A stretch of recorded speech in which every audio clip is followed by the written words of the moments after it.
everyone, Pastor Kate here, and guess what? I still miss you. I wish that we were together today, but I am glad that we are still practicing safe social distancing, which means we're all staying a little bit farther apart to keep ourselves and keep other people from getting sick. I know it's been hard, but we're almost through it, I think, personally. And so let's just push through. And I hope that you have found some time this week to be outside. It's beautiful after that crazy hailstorm, other than the crazy hailstorm. I hope you weren't outside during that crazy hailstorm. But I hope that you can get outside this week. And I hope that you're also talking about something that's very important to the church, and that is called race. And I'm not talking about when you race your friend to see who can run the fastest. But what that means is race means that there are different people in this world with different colored skin. And just because somebody has different colored skin than you doesn't mean that they're loved by God any less, and it doesn't mean that you should treat them any different than how you treat people who have the same skin color as you. There's a lot of history around race, and so I wanted to read you this book to maybe talk a little bit about race and how things have happened, and maybe how we can be the best person in the best church we can. So this book is called Mixed, and it's a colorful story, and it's by a man named Ari Chung, and he wrote this book for his child. So let's see what it has to say for us today. In the beginning, that's how our Bible starts. In the beginning, there were 3 different colors. There were reds, there were yellows, and there were blues. Those are primary colors, right? Reds were the loudest. Are you a red? Yellows were the brightest. Are you yellow? And blues, well, they were the coolest. Which one are you? A red, a yellow, or a blue? I'm probably a red. Everyone lived in color harmony. See, they're all living in houses together. Until one afternoon when a red said, "Reds are the best." The yellows disagreed. "No, we're the best because we're the brightest." And the blues were too cool to even respond to their yelling. And so the colors decided to live in separate parts of the city. The reds were in Redville, the blues were put into Bluetown, and the yellows lived in Yellow Heights.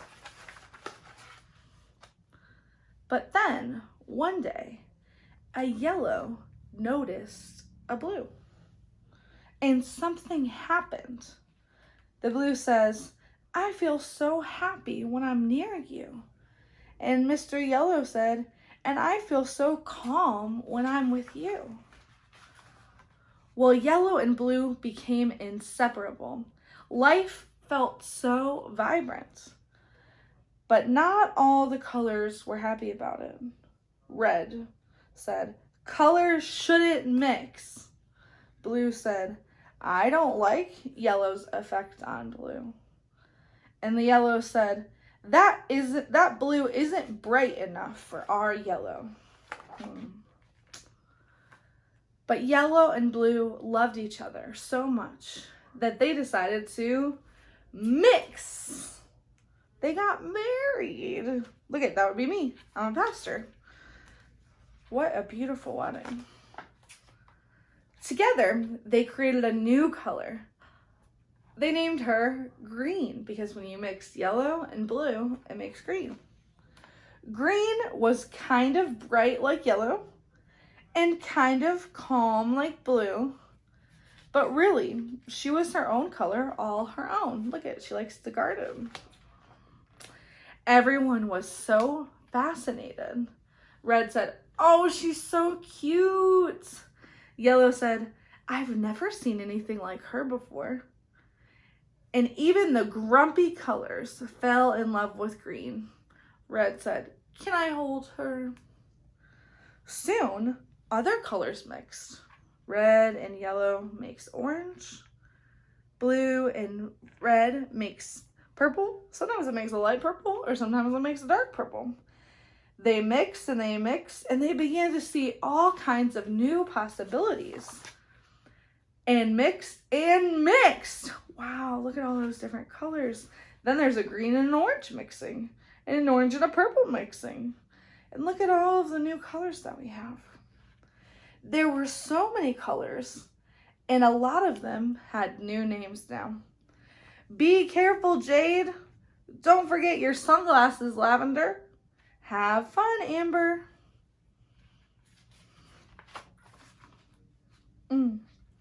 Well, the old neighborhoods of Redville and Blue Town and Yellow Heights, they just didn't make sense anymore. Everyone wanted to live together, so they rebuilt their city and got rid of living by color. See, now all of their apartments look just as beautiful as all the colors do. The new city was full of color, and it wasn't perfect, but it was home. Wow, it's so much more pretty now. Sprinkles, dots, that's probably maybe a cupcake shop. Dots, that looks like an ice cream shop. Look at how beautiful those neighborhoods are. That's the end of our story. There was a time in our country where people, depending on what color you depending on what color you were, said you had to live in different places in our country, and that we weren't allowed to mix. I'm so glad that we now live in a country that it's not like that. But there's still some work that we need to do. People don't all treat each other as kind as they should. And I believe that you, child of Westminster or whoever's been watching it, the way that you treat your friends is going to change the world. I'm so proud of you. And I hope that when you meet a friend, you think of them as a friend first. And you treat them no matter what they look like, no matter what their parents look like, no matter who their parents are or who their parents love or who they love. You treat them just as kind as you want to be treated. You can change the world. I love you guys, and I can't wait to see you soon. Bye.